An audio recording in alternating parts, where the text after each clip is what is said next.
Hello, everybody. Welcome. Welcome. This is the daily, not the daily. I almost said welcome to daily recovery support.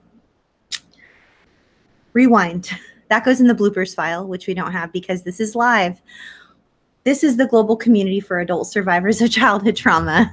All types of childhood trauma in the form of abuse. If you are an adult and you are still living with the devastating after effects of childhood trauma in the form of perhaps you're struggling with your relationships, you're struggling at work, you're struggling with your children, with your finances, with holding down a job, mental health related issues. You have a to-do list that's 30 items long and you've never been able to get it done, and it's been your to-do list for years, and you vary back and forth with feeling like you're struggling to want to live, and you feel like there's something wrong with you, deeply, deeply wrong with you, and you keep repeating traumatic or toxic relationship patterns. And these are things you may think that you might have learned in childhood, and you're struggling to know the difference between someone that is around you that might be very self-centered, or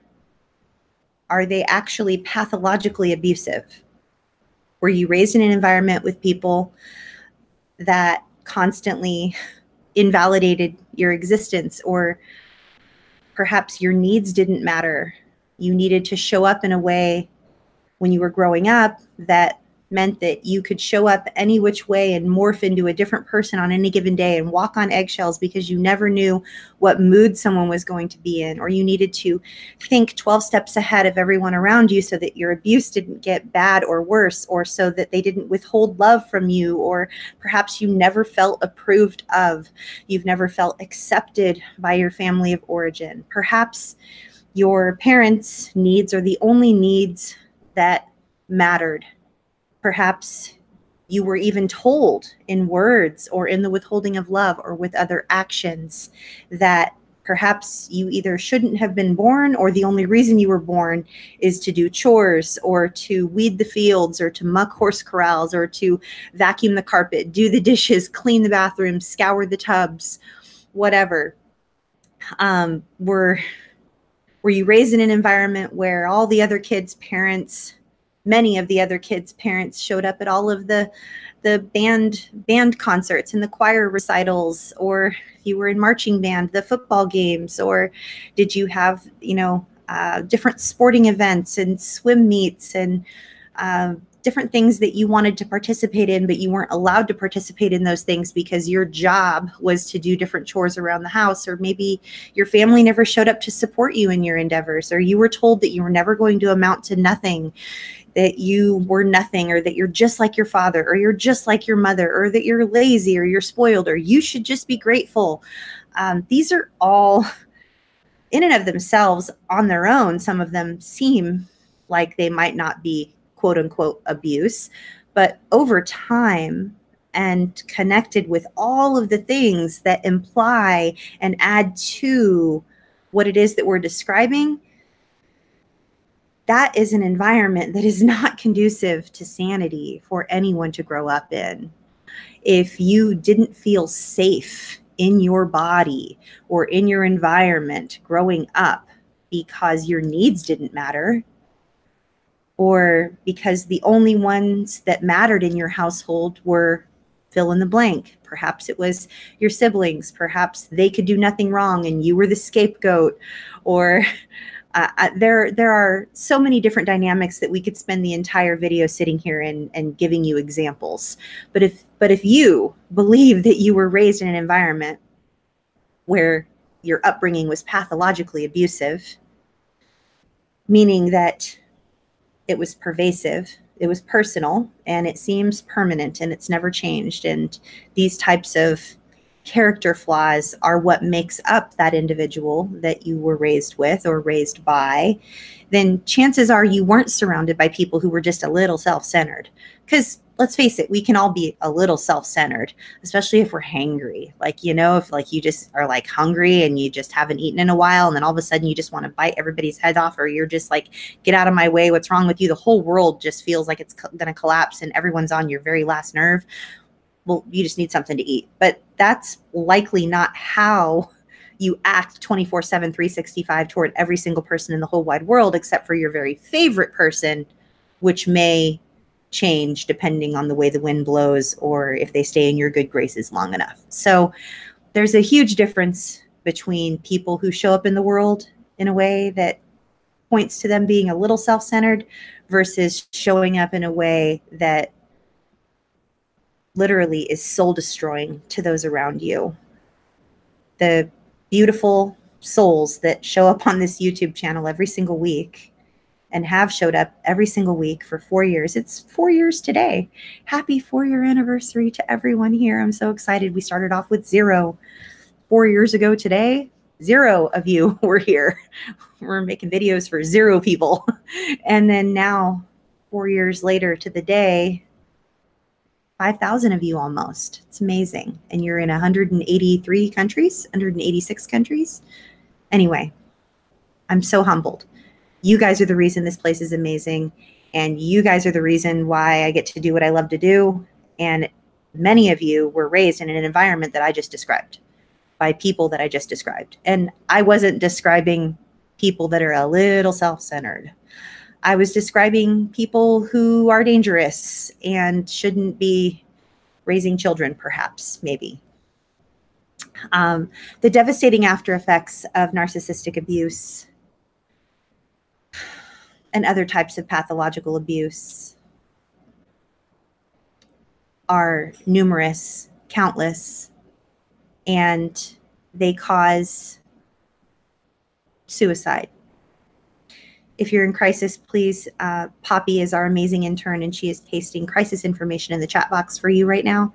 If you're in a domestic violence situation, you're a survivor of rape, abuse, or incest, you're living with an eating disorder or an addiction, you're struggling with grief, if you prefer texting, there's all different crisis information that is being put in the chat box right now. All you got to do is find the little thing that says chat and click live chat, and you'll be able to see all of the live chat messages that are going on right now. This is not a place for you if you're in crisis.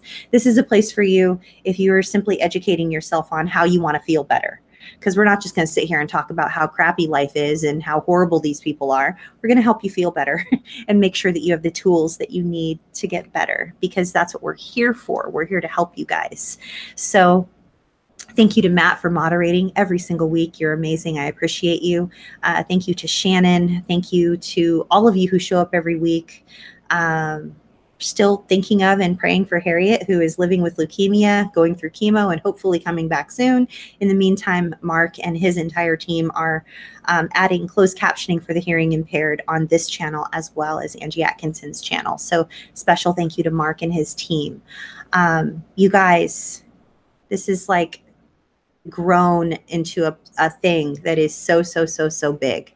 We are here helping people every single week. You are helping people every single week simply by being here in the chat box, because hundreds and thousands of people are coming and reading what you wrote to support one another. And it's really helping them heal. It's because of you people are healing. So the $1 million question is, what's the difference between a narcissistic parent and a parent who's just a little self-centered? This is the answer to that question. Do they, or did they, get their needs met at the expense of your well-being? Did your family get their needs met at the expense of your sanity, at the expense of your well-being? Were you treated horribly, and were you the butt of the joke, and were you the designated slave? Were you the person who had to pick up all the pieces while everyone else just did whatever they wanted? Were you exploited or abused or treated poorly or made fun of and bullied? Was love withheld from you unless you did everything someone wanted? Did you feel safe? Did you feel loved? Did you feel accepted? Were people kind to you? These are difficult, painful questions to answer. Difficult, painful questions to answer. For so many of us, we were raised in an environment where our very existence was annoying to our family of origin. Perhaps, like me and so many others, you were told by your parents that you should have never been born. Did anyone ever scream at you that they wish they would have had an abortion? That was me. That was me. I was told by my family of origin that I should have never been born. I knew I should have had an abortion. That's devastating because you internalize that and you wear that around with you for decades, knowing that you're just lucky to take up oxygen and you're not really worthy of being in a healthy relationship. So guess what all of this leads to? All of this leads to us being in adult interpersonal romantic relationships with people who, ding, ding, ding, ding, ding, you guessed it, they act just like our family. So perhaps you're a man who was emasculated by your mother, screamed at, yelled at, watched her scream and yell at your father. He acquiesced to her every demand. You acquiesced to her every demand. Otherwise, you would pay the price, while she and your sisters got to do whatever it is they wanted. Perhaps you were scapegoated. Guess what? You're a man now who grew up. Maybe you've been divorced once, twice, 3 times. Maybe you keep finding yourself in relationships with women who are extremely verbally abusive, emotionally unavailable, unkind, demanding, overtly and covertly abusive. Maybe they gaslight you and tell you that I never said that. Oh, well, maybe I said that, but I didn't mean it that way. You're just being overly sensitive. Perhaps you're a woman who was raised by a narcissistic mother who, for all intents and purposes, scooped out your insides and any need that you had and replaced it with her own, and you've never had your own identity. Maybe she was in multiple abusive relationships, and you saw that it was okay to just accept abuse, all the way to the point that maybe you've been married once, twice, 3 times. Maybe you're in a marriage, and yeah, he calls me names and makes fun of me in front of his friends. He puts me down. He treats me really bad, but he doesn't mean to. He really does love me. And it's all okay because at least he doesn't hit me. At least he doesn't hit me. Yeah, sticks and stones will break my bones, but words will never hurt. Words will never hurt me. That's wrong. If we grow up in an environment where unkindness and abuse and getting people's needs met at the expense of our own well-being was the everyday norm, we will find ourselves in relationships where we are trying to solve the puzzle. We're trying to solve the puzzle. We just want to make it right. We just want to make it right. We'll stay just a little bit longer. We'll get it right this time. If I was just a little bit more, fill in the blank. If I was just a little bit less, fill in the blank. If I was just a little bit prettier, skinnier, nicer. If I dressed a little bit more provocatively. If I just wasn't as jealous, or maybe if I just didn't nag him as much, then maybe he would like me. Maybe he would love me. Maybe he wouldn't make fun of me in front of his friends. Maybe he wouldn't try to control everything I do. We learned this oftentimes in our family of origin. If we were raised in an abusive environment, we repeat these patterns in adulthood oftentimes. Now, if you're here on this channel and these things don't make any sense to you, and this isn't you, that's totally fine. This video isn't for you. There are tons of YouTubers making amazing videos. I encourage you to go visit them. But if any of this is ringing a bell with you, then please consider subscribing to this channel. Consider giving this video a thumbs up, because you know there's going to be the thumbs downers. Those thumbs downers come in droves whenever I record a video that has the word narcissistic abuse in it or the word narcissist in it. They get super pissed and they're like, I'm going to thumbs down all of her videos. Rawr! And it works, and it kind of hurts the, it hurts the growth of this YouTube channel, but that's okay. There's enough of you thumbs uppers that will outweigh the thumbs downers. So thanks for all of you. I'm going to go ahead and begin answering your questions now. I know that many of you have been here for about 25 minutes now, and you're all sending in your questions, and I just wanted to say thank you. So thank you to Willow. Thank you to Katie Lee. Thank you to Angela. Thank you to Desi Pink. Thank you to Vi. Heroes don't wear capes. Thanks to all of you guys for being here. And, oh, I got a funny comment on the YouTube channel last week. Someone was joking around saying, I've learned so much on your channel, and I've actually picked up some of your personality traits. And so I've healed a lot in my trauma recovery, but what else I do is I go around and I say the words, oh my goodness, incessantly, and I begin announcing whenever I'm going to take a drink of water. So I just wanted to say, first of all, thank you for making me literally laugh out loud for a while, because that is absolutely hilarious. I've had my clients tell me that they started saying, oh my goodness. And it can get on a lot of people's nerves, by the way, so be careful. But about the whole announcing I'm going to have a drink of water thing, this podcast was originally created 4 years ago to be on iTunes, Stitcher, Spreaker, SoundCloud, and iHeartRadio. And so if they're in an effort to not have to go back and edit all of the video into redone audio and redubbed audio, long bouts of silence that were unexplained were very awkward. And so if there's going to be a bout of silence and I'm not going to be speaking for a moment, like if I'm going to get a drink of water, I would say, I'm going to take a drink of water right now, you guys. I'll be right back one moment. Because it wouldn't be on video. They would be listening to it in their earbuds being like, what the heck? Is she gone? Where'd she go? So anyway, just a little tidbit, FYI, fun fact, right? I'm going to take a drink of water.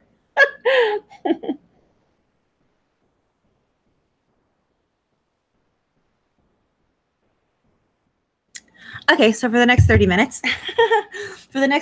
I'm going to answer your questions.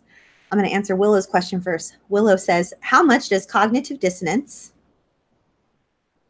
and codependency contribute to the dynamics that lead to the non-NPD parent enabling?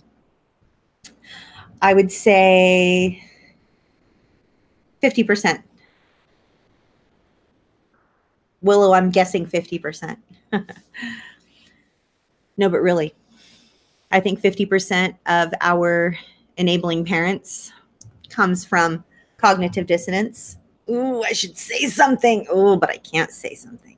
Gosh, I should say something. That's not right. She shouldn't treat our daughter that way, but I better be quiet because I don't want to endure the wrath. Oh my gosh. Ooh, like that push, pull, holding two different things in your hand. One means one thing, one means the other. What do I do?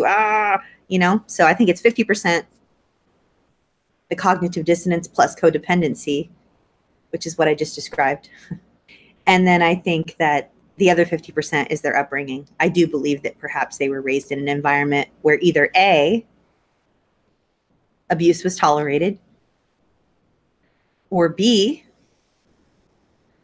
feelings were not allowed. There are things you feel and not speak about, and they're not acceptable. So I'm a human. I'm not the NPD parent. I'm the other parent who's potentially going to be turning into the enabling parent. And I'm faced with a dilemma. That person over there who I'm married to is being overtly or covertly abusive to that person, and that person whom I love very, very, very, very much. I want to say something to them, but I have a deeper need to please them because I don't want to have them turn on me. There's the codependency. And I feel bad for my kids who are being treated poorly. But feelings are not allowed. They're only felt, they're never spoken of, and they're unacceptable. And if you feel them or show them in any way that is not perfect and silent, then love will be withheld from you. So both options equal death to a child. She's not going to approve of me or love me, or she's going to scream and yell at me. Both mean I will surely die to a child. So I would say it's 50-50. That's my answer. That's my final answer. But that's a great question. And again, these are all just my opinion, you guys. It's just my opinion. I'd love to hear what you guys have to say. Like, do you think it's a different percentage? By the way, I'm going to be clearing my throat a lot tonight, probably. I've been talking an awful lot more than I normally would.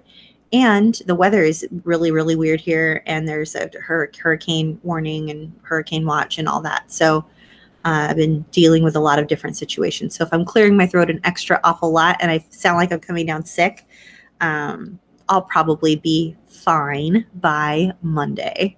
So no need to worry.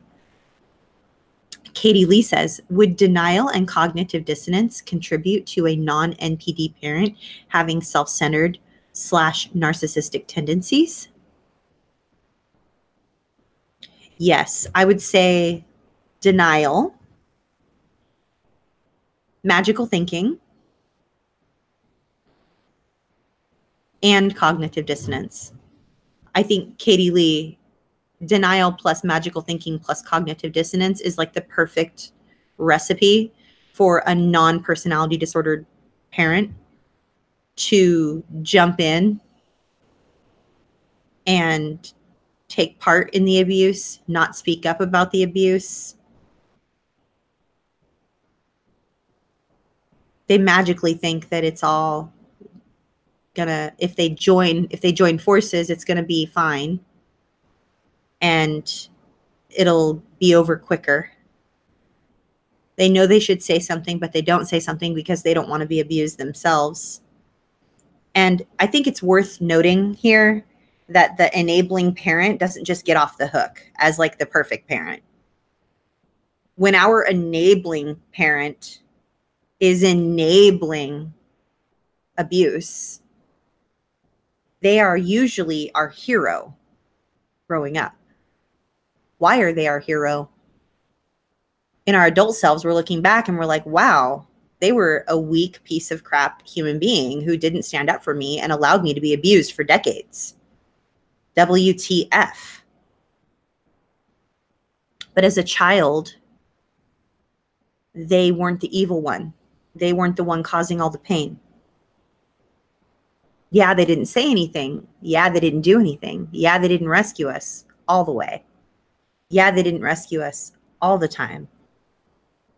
Yeah, they weren't as bad. Yeah, they were oftentimes wonderful, hardworking, ethical, amazing, loved by everyone. But they still didn't protect us, and they still didn't do what was right. So while our enabling parent isn't overtly, covertly abusive, psychopathic, sociopathic, narcissistic, Machiavellian, like criminal, they still should have done something. You know, they don't just get a hall pass at life and go, you know, when we're a child, we hero worship them. Like, I would die without you. If you died, I would die. I remember saying that to my dad. Daddy, I would die if you died. Please don't ever die. I would die if you died. If you died, I would die. Either I would get killed or I would die. I remember saying that to him. I mean, when you're a little tiny child and you're like begging your non-abusive parent to not die because you know that if they aren't alive to come rescue you every now and then, that you would really, really, really die. Like, that's kind of like, that's really messed up. But that's not just my reality. That's the reality of so many of us on this channel. Like, there are thousands of us. There are statistically 1 billion of us who were sexually abused as children alone, let alone, those are only the reported numbers. Those are just the reported numbers. Take into consideration all of the people who didn't report and who endured abuse that wasn't sexual in nature, but physical, verbal, psychological, religious, cult, ritual, financial, bullying, which is a combination of all of those. So we may have hero worshipped our enabling parent as a child, and we are left with cognitive dissonance as adults. Reconcile our children, and now we're having these feelings of anger, and then we feel guilty for feeling angry, especially if they've passed away. So please be kind. Please err on the side of compassion with yourselves when it comes to dealing with all of this, you guys. It's not going to be easy. It's not going to be easy for us to reconcile all of this. Just because our non-abusive parent, who was the enabling parent, wasn't torturing us or exploiting us or selling us and trading us for goods and services, doesn't mean that they were a stellar human being. They might have been a stellar human being and they just couldn't do anything. I don't know.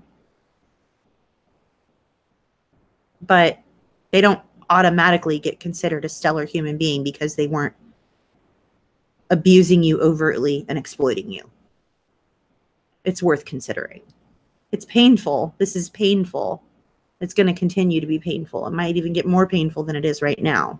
I know you don't want to hear that, but we're here. We're here with you. And this is a safe place for you to come to know that you're not alone. Literally, there are a billion of us.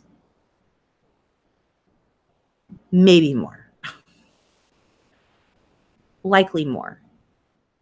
Those are just the people who reported. And a billions. I mean, that's a seventh of the world's population, you guys. So we're not alone. It doesn't make the pain go away, but it kind of helps to know that for so long we thought we were the crazy ones, and that it was like this strange thing that no one had ever talked about. And like you would bring tons of shame on your family if you mentioned it so that you could get help.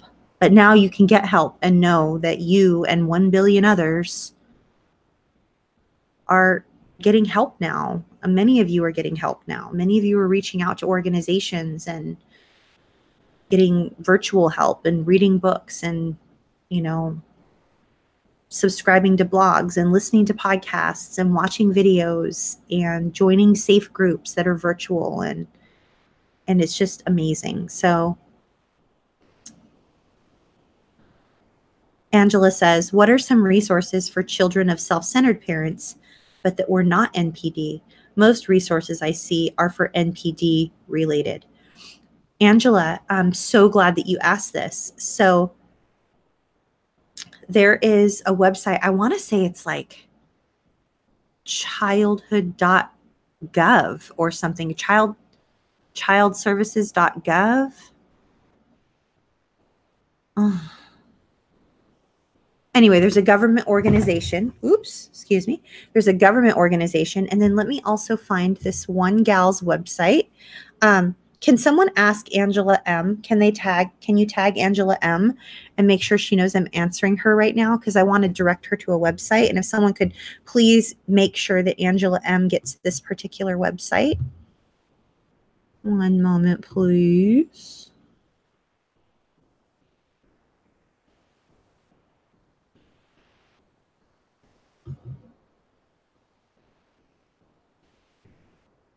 Dr. Jonice, Jonice, web, webb.com. Dr. Jonice, maybe it's Jonice, web.com. I don't know how she says her name.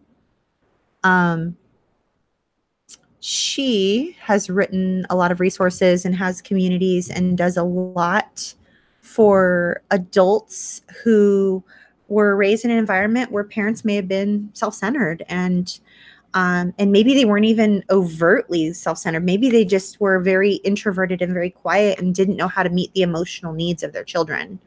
That's an excellent resource. So it's worth checking out. DrJoniceWebb.com. She doesn't know me. I just have consumed her resources and have referred clients to her. So I hope that's helpful for you. But there's also, I think is it childhood.gov or is it it's something child.gov.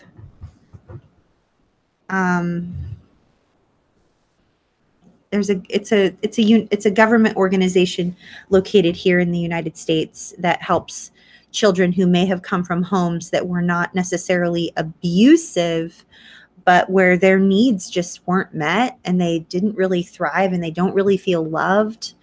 And that matters.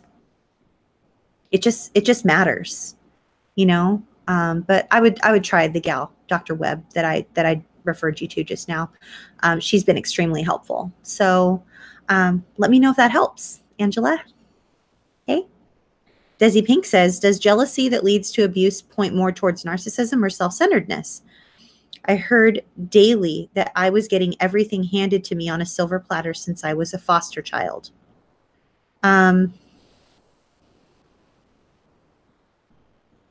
Ooh, I would need more information, Desi. If this was the only, abuse doesn't happen in a vacuum, right? So if this was the only thing that we were dealing with, like everything else in your life was amazing and awesome, with the exception of you being told that everything was handed to you on a silver platter, then I would say that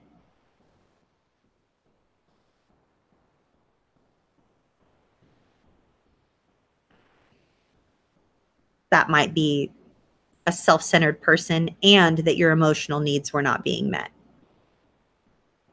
So I would check out the resource that I just shared with Angela. But since abuse doesn't happen in a vacuum, there were likely other things going on other than this, Desi. In fact, I'm recalling a little bit of your story, and I think there was other abuse that happened in your life as well. And some of the other abuse that happened, in my opinion, points to someone who's exploitative and self-serving and lacking empathy, lacking in a conscience. Whenever other people get their needs met at the expense of our own well-being, that's very disturbing, and it's alarming when you look at all the implications of that and all the different areas of life that touches. So I can be a very self-centered person, but at the same time, if I realize I hurt someone's feelings or that I'm not being kind, I'm like, oh, I'm sorry. I was just thinking of myself. Like, yuck, I'm sorry. Like, that's gross. I can't believe I was acting that way. I'm so sorry. Like, that's me being self-centered. But if I simply lack a conscience and I'm going to get all my needs met, regardless of how many people suffer as a result of me getting my needs met, that leads to something that is very pervasive, very personal, very persistent. That leads me to believe that there's a personality disorder going on. I'll never be able to diagnose people. I never want to be able to diagnose people. Even someday, if I decide to pursue my doctorate and I get the ability to diagnose people, I will likely always choose coaching as a modality, just be simply for the fact that the collaborative nature of coaching lends itself perfectly to adults who were traumatized as children, and they need someone who has a lived experience perspective in order for them to feel safe in their body. So I don't think I would want to waste my gifts and talents on diagnosing someone to be personality disordered or not, because it's just not my giftedness. It's not where my talents lie. I think my talents lie in helping others feel safe and learning how to accept themselves just right where they're at in a way that facilitates their healing journey. Right? So it's not for me to judge whether or not they're personality disordered or just self-centered, but my goal is to help you guys get as many resources as possible. And bottom line, if getting your mental health, your emotional health, your physical health, your financial health, your spiritual health, your relational health, that makes them exploitative. That means they lack empathy. That means they're lacking in having a conscience. And if it's something they did one time, maybe they're just a self-centered person. They were having a bad day. They were hangry, right? They needed to eat a snack. But if that's how you were treated for decades, chances are you're dealing with someone who's narcissistic. And the implications of that and how many areas of your life that has overlapped and touched is overwhelming and devastating. So it's just so hard, you guys. So hard. All the things that many of us have been through, they're so senseless, right? So senseless. Vi says, my brother is very self-centered, like my mom was. He has no concern for others except self, always in need of my attention, regardless of what I'm going through. Narcissist? Question mark. If someone is willing to get their needs met at the expense of your well-being, your well-being in this moment would be someone showing compassion if you're going through something. By if you come down with a devastating terminal illness, someone's there for you. They're a source of support and compassion and prayer. If you are struggling with something, having a relationship issue or a struggle with finances or need help figuring something out, they show up for you in a way you're able to count on them.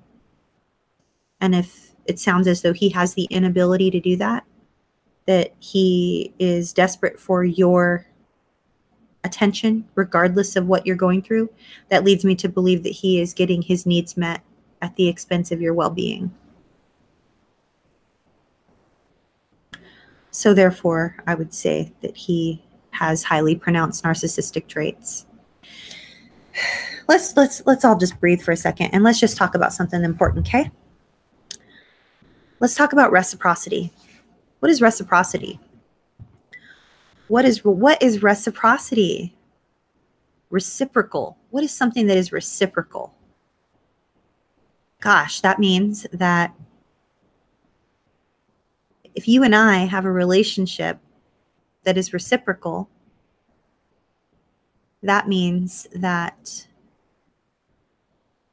I show up here and I share, and you receive a benefit from that. I benefit from being able to share my gift with you. You benefit from being able to consume content that is helpful to your well-being. If you and I have a relationship that is not an online relationship, let's say we're IRL in real life, right? Let's say you live here on the island of Maui and you're getting ready to get hit by a hurricane. You text me and ask me if I'll pray for you because you're getting ready to go to a doctor's appointment. And I don't respond. And then like 2 weeks later, you text me and say, hope you're doing well. Haven't heard from you in a while. Everything went well at the doctor's, by the way. No response. Another couple weeks goes by. Hey, you had mentioned that you wanted to meet up for coffee. And I was hoping that we could meet up for coffee like next week. Anytime next week. I'll work around your schedule. I know you have a crazy schedule. You've got business and all kinds of stuff going on, and your husband's traveling, and you have some things going on with your health, and there's a hurricane, and but anytime next week, let's get together for coffee. I still don't respond. Like another couple weeks passes by. Now we're going on like 8 weeks, right? Now it's like 2 months later, and you respond and be like, hey, you have a birthday coming up. When are we going to get together? I want to take you out to lunch for your birthday. I still don't respond. And then my birthday comes and goes. You never hear from me. But Christmas is coming. And I need someone to do something for me, to help me with something going on around Christmas time. And I finally text you back several months later. And I ask you if you want to come help me move some furniture or help me with something. The codependent in us wants to jump and say, oh, it's a scrap. She finally cares about me. Absolutely, I'll come help her move furniture, whatever she needs. I love her. She's my friend. I'm a good friend, and good friends respond to text messages, and good friends help others move furniture before Christmas. If that looks and sounds familiar to you, you have a relationship with someone that is not reciprocal. And me being the villain in that situation, because I would never make you all the villain. I would just be like, it's me. So me, I play the villain in that scenario. Like, I'm sorry, but what a self-centered biatch. Now, the difference is, am I self-centered, or do I have highly pronounced narcissistic traits in that scenario? Let's see. Let's ask ourselves. Is that how I've always been since you've known me? It's just my modus operandi. It's just like the type of friend I am. Or did I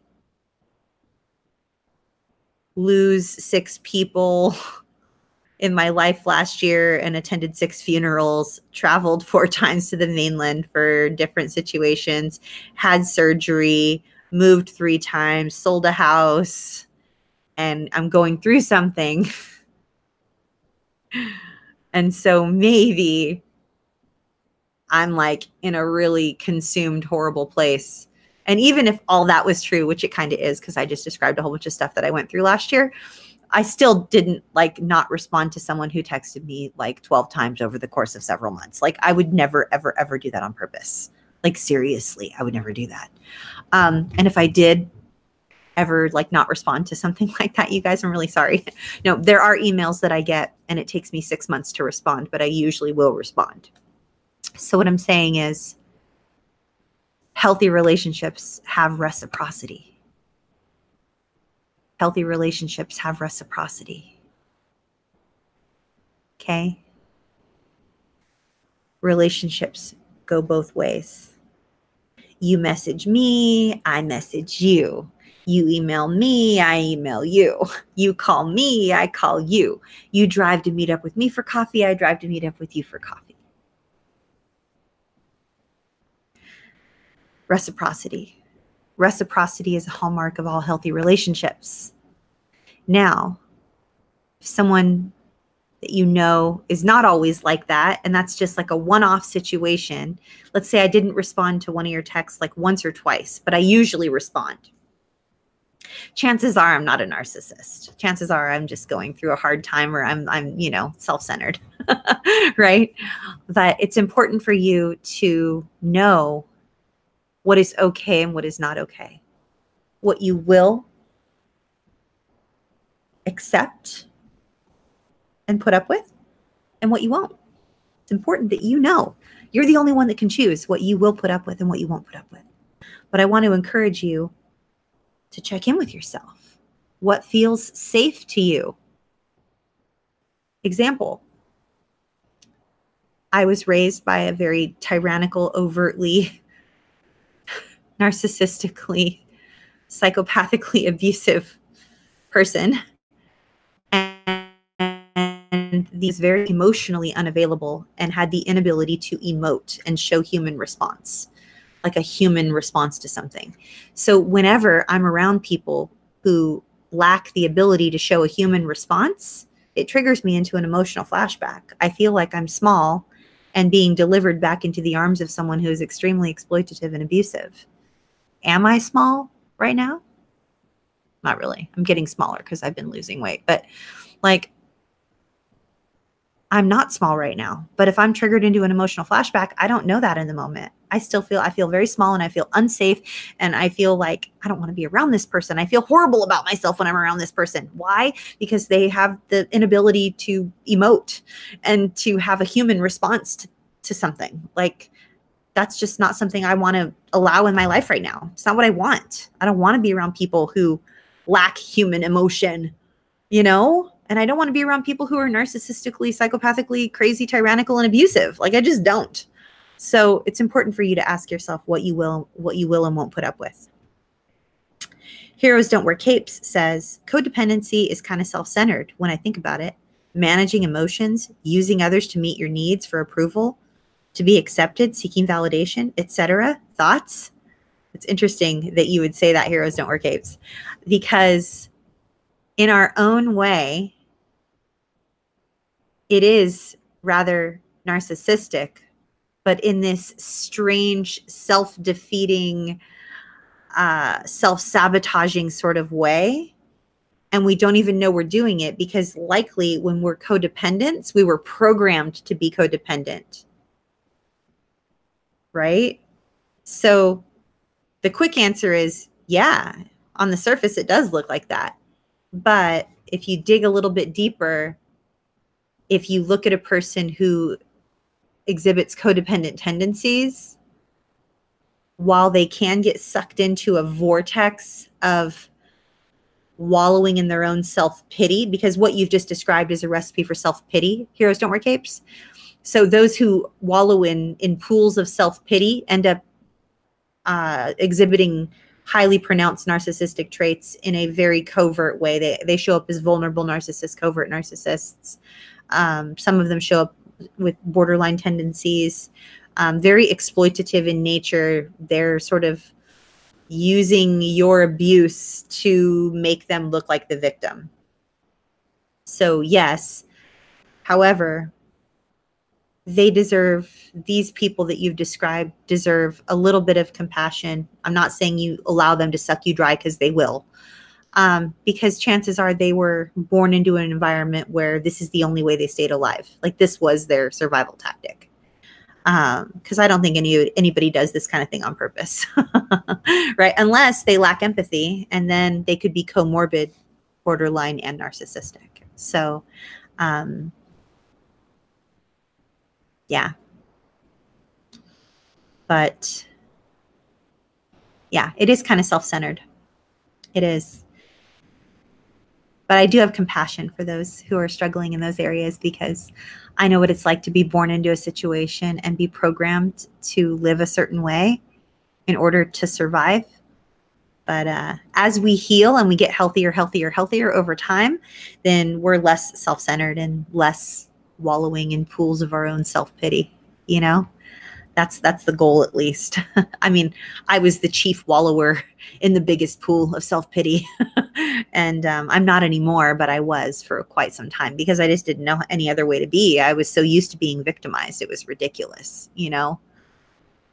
Could you please explain the covert narcissist mother and the empathetic daughter's good girl role and how the abuse isn't necessarily violent but psychological?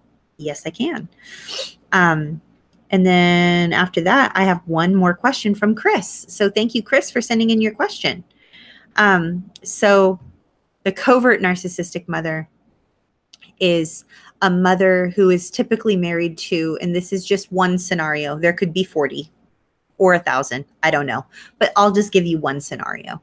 So a covert narcissistic mother would be one who is typically married to a extrovert or overtly abusive male who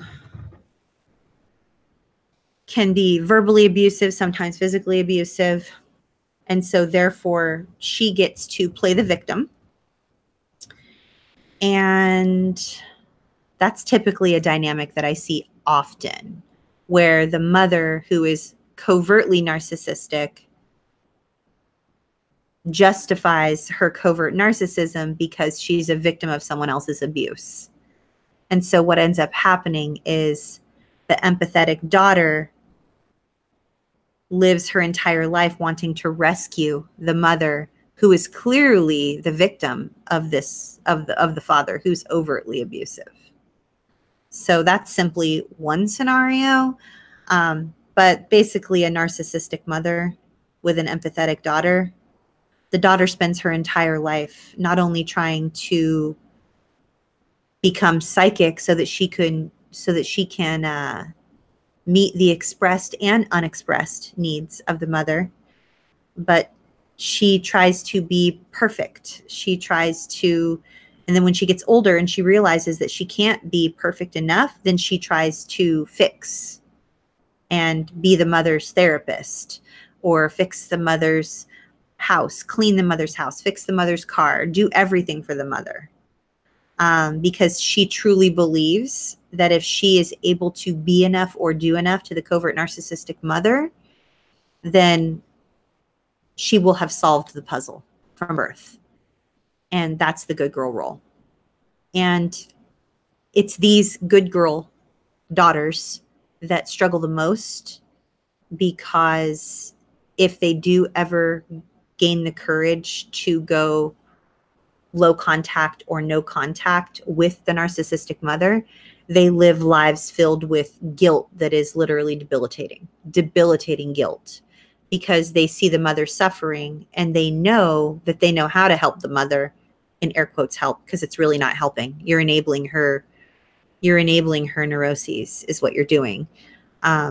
So the good girl daughter has no boundaries, is either, a 25, 35, 45, 55, 65, or 75-year-old cat lady and has no relationship, or she has a failed marriage because she was so busy helping the mother, or she was able to raise her kids and be with her spouse, but she's not very emotionally available for her spouse or for her children because she's so focused on helping the mother, because she needs to be the good girl. She needs to be the good daughter. And that's her entire identity. And she truly believes that if she breaks away from that, then she will be seen as evil and horrible. And she knows what it's like to be abandoned, because she's already been abandoned her entire life.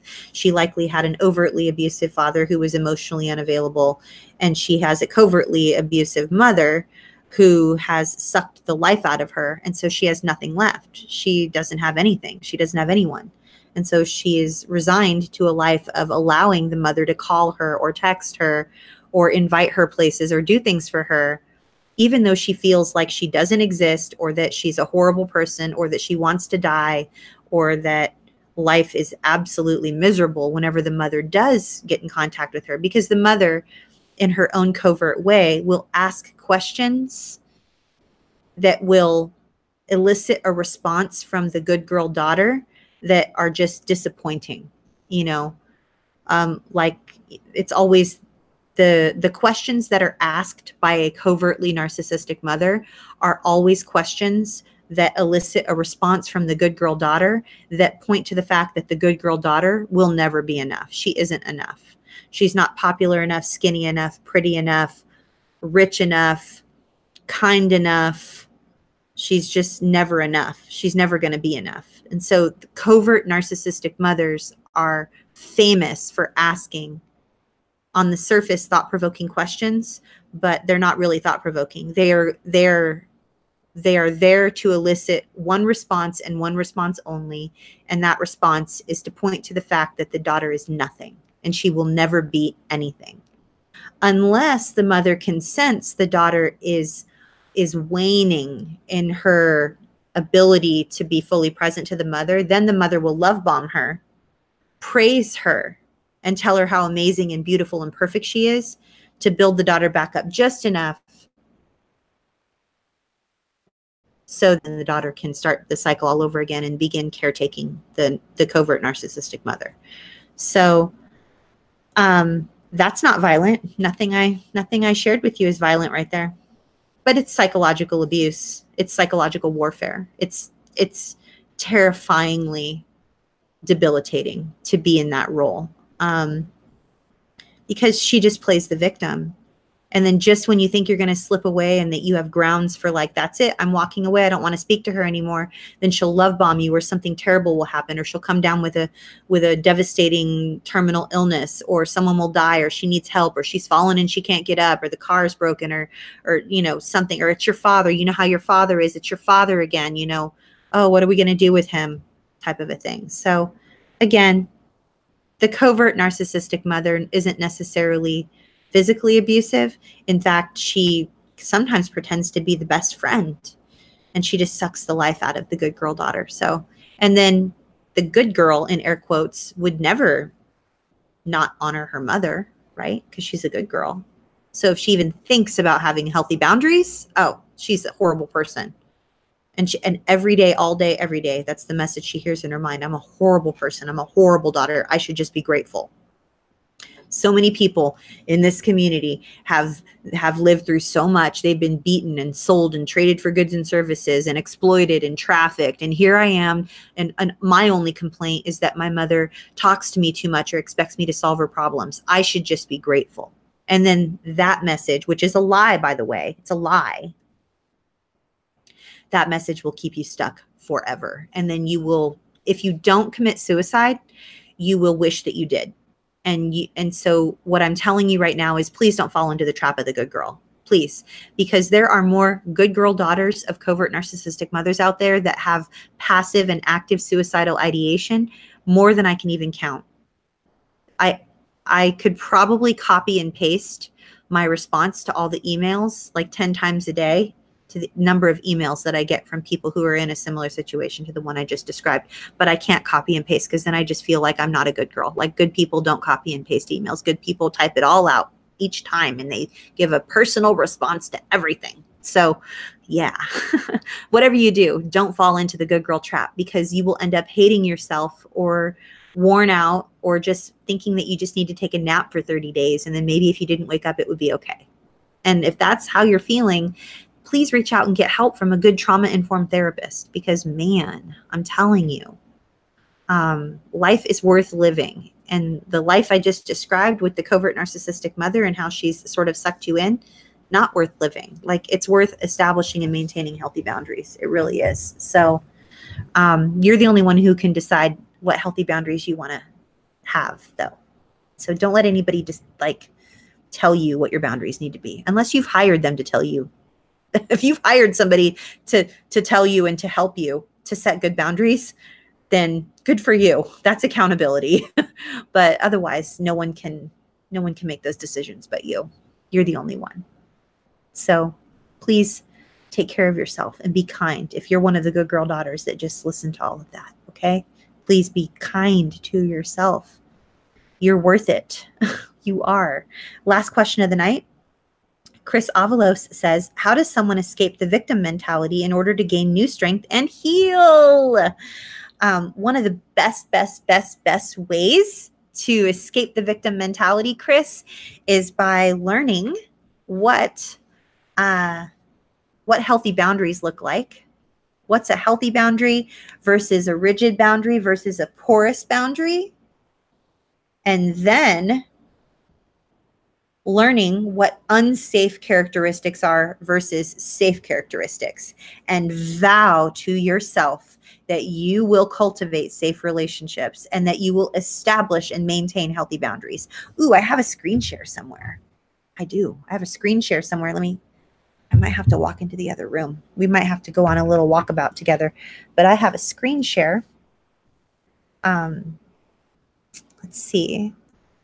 A screen share will help you to know healthy boundaries versus porous or rigid boundaries. Let's see if I can find that for you. It's from a Berkeley website, UC Berkeley. I don't have my glasses on. Hold on one second here.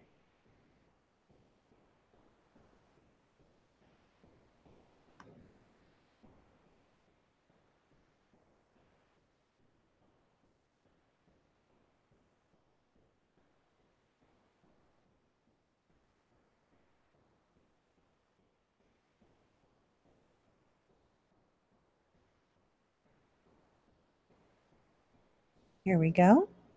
Can someone please tag Chris Avalos and let them know that I'm going to share something with them right now? Oops, someone's ringing my doorbell. We might have to go answer that. One second here. 1 second. Here we go. Let me know if you all can see that. These are some boundaries, difference between boundaries. Let me go get my front door. I'll be right back. Okay, guys?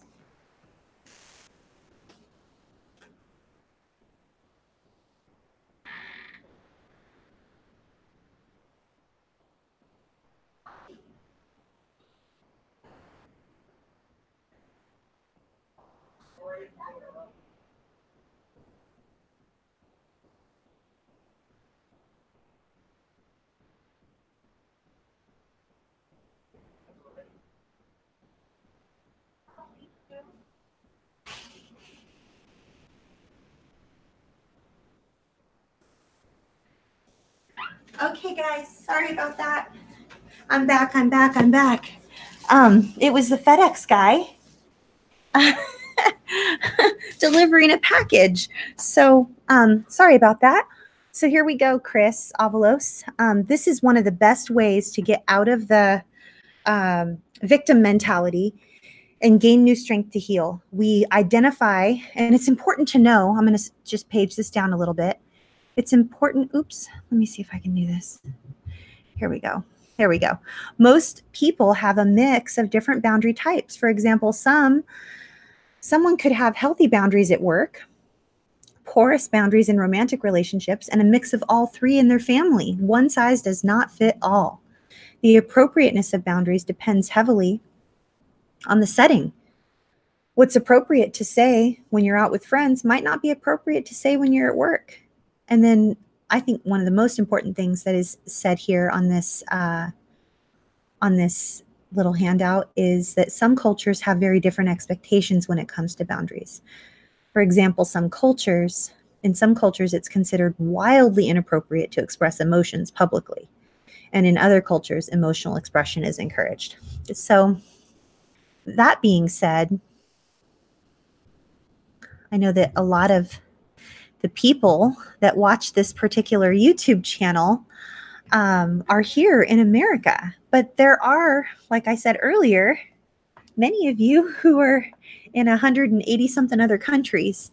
And so if your cultural norm is not for you to express certain things, then by all means, it's not wrong. You're not doing it wrong unless it's wrong, unless it's abusive. Like abuse is abuse, right? Abuse, I don't care what culture you're in. Abuse is abuse. If someone is getting their needs met at your expense, if they're getting their needs met at the expense of your own well-being, then that's unhealthy. And you never deserve to be spoken to in a way that is unkind and disrespectful and degrading and humiliating. And you don't deserve to be treated that way, regardless of whether or not there's no physical abuse present. Remember, I shared with you the marriage. I mean, there are those of us who were married a few different times, and most of our interpersonal romantic relationships were with those who were hugely verbally abusive, emotionally, psychologically abusive, financially abusive. And we justified it by saying, well, at least they don't hit me. So I just want to remind you that abuse is never okay. And whether someone is self-centered just a little, or if it's their modus operandi to be self-centered and they're getting their needs met at the expense of your well-being, that's not okay. And remember that reciprocity is the hallmark of all healthy relationships. So everybody has bad days. Oh, hold on one second.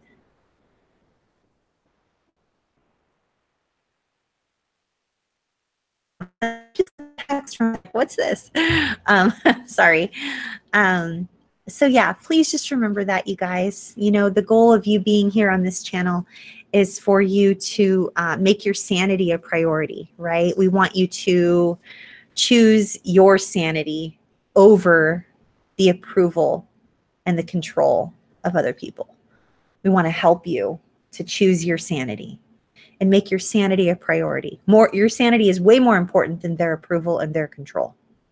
Whoever's approval you're working towards and who's ever controlling your life, your sanity is more important than that. So thanks for being here. Thank you so much. It's been an amazing 4 years. We're almost 5,000 strong, and we started off with 0.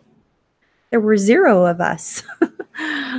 Okay, 1 or 2, right? There were just a couple of us. And then now here we are 4 years later, and we're 5,000 strong almost. So thank you for being just the most amazing part of my life. I love it. It's because of you guys that I get to do what I love for a living. And before I let you go, if you want to get plugged into a free group over on Facebook with lots of other amazing people just like you, please email Lisa at cptsdfoundation.org. And she'll start the vetting process. All of our groups are vetted. And if you're looking to have conversations like these every single day of the year, 365 days a year, then you can go to cptsdfoundation.org and click on daily calls. And that's where you'll find me every single day when I'm not here. That's where I'm at. So I get a day off here and there. Don't worry. I'm not going to burn out. I got to have a day off every now and then or else I'll burn out, right?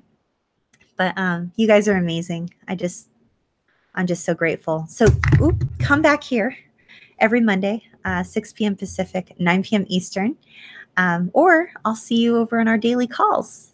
Or maybe I'll see you over on Facebook in one of our private Facebook groups. So please consider giving this video a thumbs up if it was helpful, only if it was helpful. And please consider subscribing to this channel and clicking the little bell notification so that you're notified anytime I post a video. And then I think it's November, I'm gonna finally launch the vlog channel, do more like day in the life of type videos. And the link to that is down in the description section of this video as well. Okay, so I'll see you on Monday. I can't think of the topic. I can't remember the topic that we're doing this coming Monday. So I'll let you know. 6 p.m. Pacific, 9 p.m. Eastern. And thank you again for everything. All right. Bye, guys.